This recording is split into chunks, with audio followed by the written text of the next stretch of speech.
अपना दुख कभी किसी से नहीं कहना।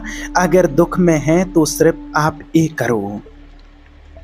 देखिए, क्या आपने कभी सोचा है कि जब भी आप किसी को अपना दुख बताते हैं तो वो कम होने की बजाय और गहरा क्यों हो जाता है?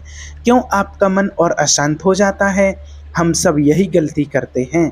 हमें लगता है कि किसी अपने को अपना दर्द बताकर हम हल्के हो जाएंगे, लेकिन होता इसका ठीक उल्टा है।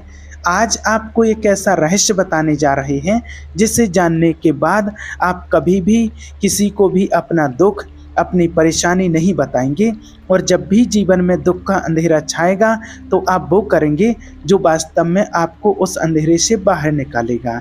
ये कोई साधारण बात नहीं है, ये वो ज्ञान है जो हमारे प्राचीन ग्रंथों में छिपा है, वो सत्य जिसे हमारे ऋषि मुनियों ने हजारों साल पहले जान लिया था। इस वीडियो को अंत तक देखना, क्योंकि जो आज आपको बताने वाले हैं वो आपके जीवन को देखने का नज़रिया हमेशा के लिए बदल देगा। एक ऐसा रहस्य जो आपके हर दुख को शक्ति में बदल देगा। तो चलिए इस यात्रा की शुरुआत करते हैं। कल्पना कीजिए, एक घना जंगल है, चारों तरफ अंधेरा है और आप अकेले हैं। दूर दूर तक कोई नज़र नहीं आ रहा। अचानक आपके पैर में कांटा चुभ जाता है। दर्द से आप कराह उठते हैं। अब आप क्या करेंगे? क्या आप उस दर्द को लेकर के जंगल में चिल्लाएंगे? हर पेड़, हर पत्ते को अपना दर्द बताएंगे? क्या आप किसी जानवर को रोककर कहेंगे कि देखो मुझे कांटा चुभ गया है? नहीं, आप जानते हैं कि ऐसा कहने से कुछ नहीं होगा। कोई आपकी मदद नहीं कर पाएगा, बल्कि हो सकता है कि आपकी आवाज़ सुनकर कोई हिंसक प्राणी आपकी तरफ आकर्षित हो जाए।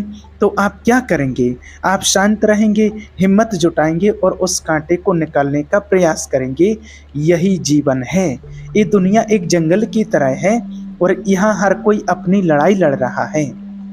आपका दुख आपका कांटा है। इसे चिल्ला चिल्ला कर सबको बताने से निकलेगा नहीं, बल्कि और गहरा चुभेगा। हमारे धर्म ग्रंथ, विशेषकर श्रीमद् भगवत गीता, हमें यही सिखाती है। जब अर्जुन कुरुक्षेत्र के मैदान में अपने ही सगे संबंधियों को अपने विरुद्ध खड़ा देखते हैं तो वो टूट जाते हैं। उनका दुख, उनकी पीड़ा चरम पर होती है। वो अपना धनुष बाण रख देते हैं और कहते हैं, हे केशव, मैं नहीं लड़ सकता। मैं अपने ही लोगों को कैसे मारूं? इससे तो अच्छा है कि मैं भिक्षा मांगकर जीवन जी लूं।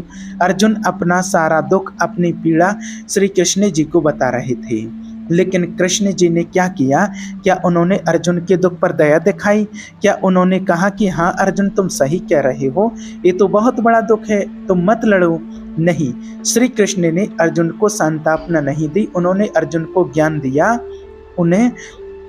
उन्होंने अर्जुन को आत्मा का, कर्म का और धर्म का रहस्य समझाया और उन्होंने अर्जुन को ये एहसास दिलाया कि उनका दुख उनके मन की उपज है, उनकी आसक्ति का परिणाम है। यहीं पर छिपा है सबसे बड़ा रहस्य। आपका दुख आपका अपना है। ये आपके कर्मों का, आपके विचारों का, आपकी अपेक्षाओं का फल है। जब आप इसे किसी और को बताते हैं तो आप अनजाने में कई गलतियां कर बैठते हैं। पहली गलती, आप अपनी शक्ति दूसरे को सौंप देते हैं।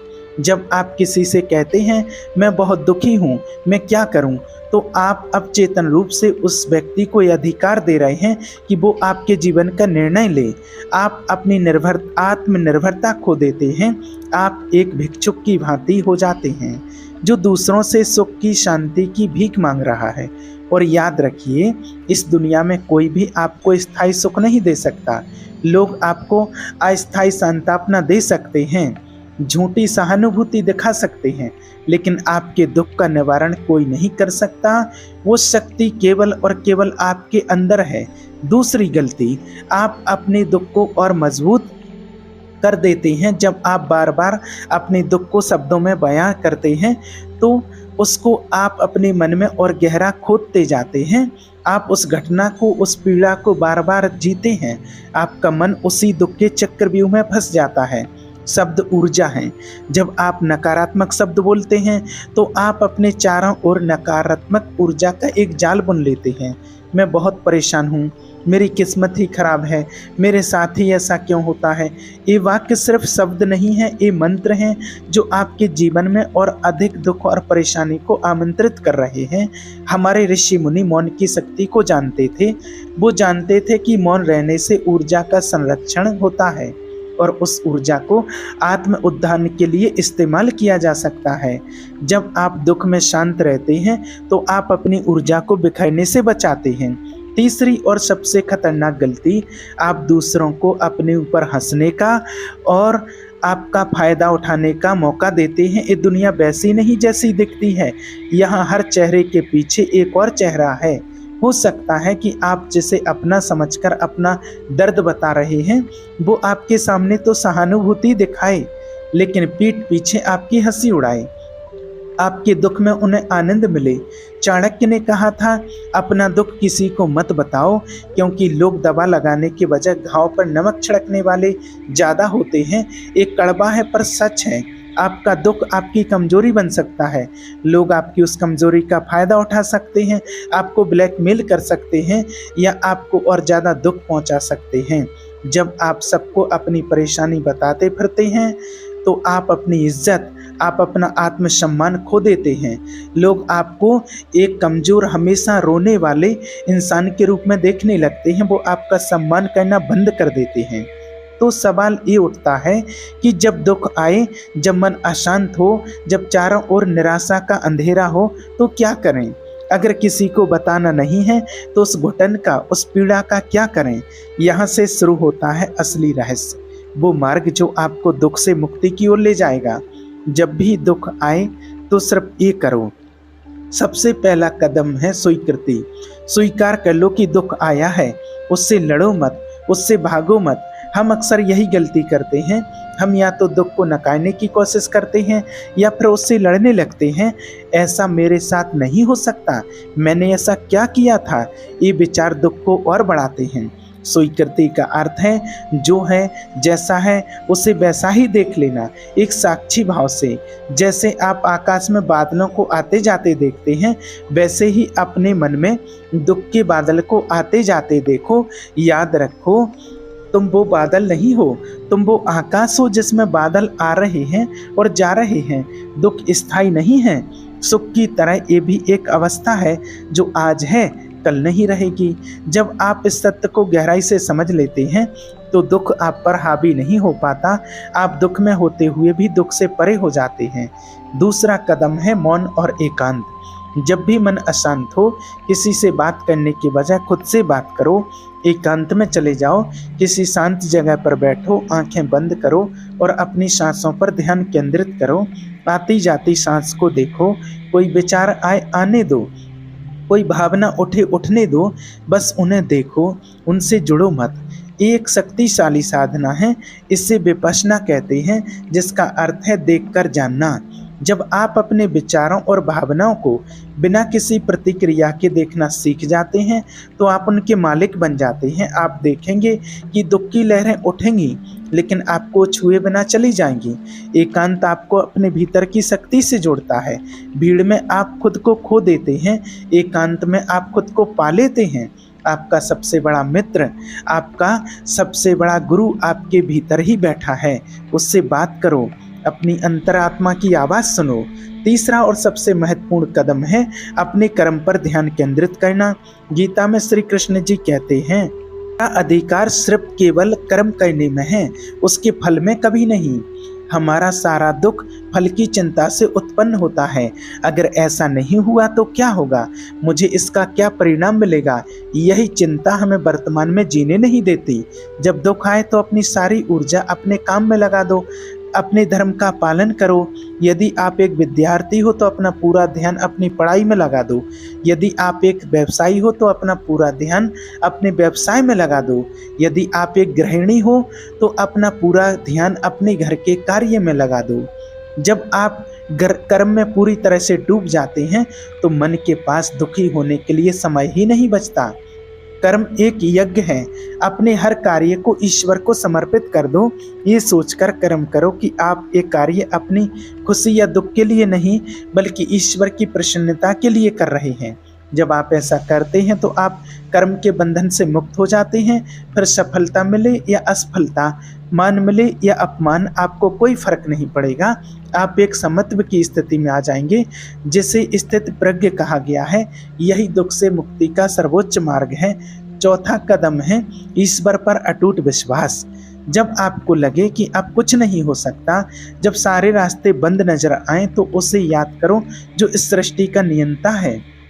उसे अपनी समस्या सौंप दो। कहो, हे प्रभु, ये मेरी समस्या नहीं, ये आपकी समस्या है।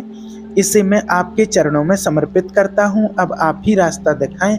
ये समर्पण की शक्ति है। जब आप अपना भार ईश्वर पर डाल देते हैं तो आप हल्के हो जाते हैं। विश्वास रखो कि जो भी हो रहा है वो ईश्वर की इच्छा से हो रहा, और वो आपके भले के लिए है। हो सकता है कि जैसे आज आप दुख समझ रहे हैं, वो कल आपके लिए किसी बड़े सुख का द्वार खोल दें। हमारे पास सीमित दृष्टि है, हम सिर्फ वर्तमान को देख सकते हैं, लेकिन ईश्वर भूत, भविष्य और वर्तमान तीनों को जानते हैं। वो जानते हैं कि आपके लिए क्या सर्वश्रेष्ठ है। इसलिए क्यों पूछना बंद करो और क्या पर ध्यान केंद्रित करो। मेरे साथ ऐसा क्यों हुआ, ये प्रश्न आपको उलझा देगा। अब मुझे क्या करना चाहिए, ये प्रश्न आपको समाधान देगा। ईश्वर पर विश्वास का अर्थ अंधविश्वास नहीं है।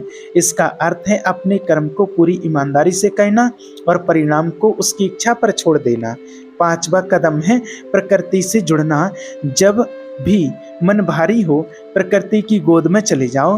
किसी बगीचे में नंगे पैर घास पर चलो, उगते हुए सूरज को देखो, बहती हुई नदी के किनारे बैठो, पेड़ों को देखो, फूलों को देखो, पक्षियों का कलरव सुनो। प्रकृति में एक अद्भुत उपचारक शक्ति है। वो बिना कुछ कहे, बिना कुछ पूछे आपके सारे घावों को भर देती है।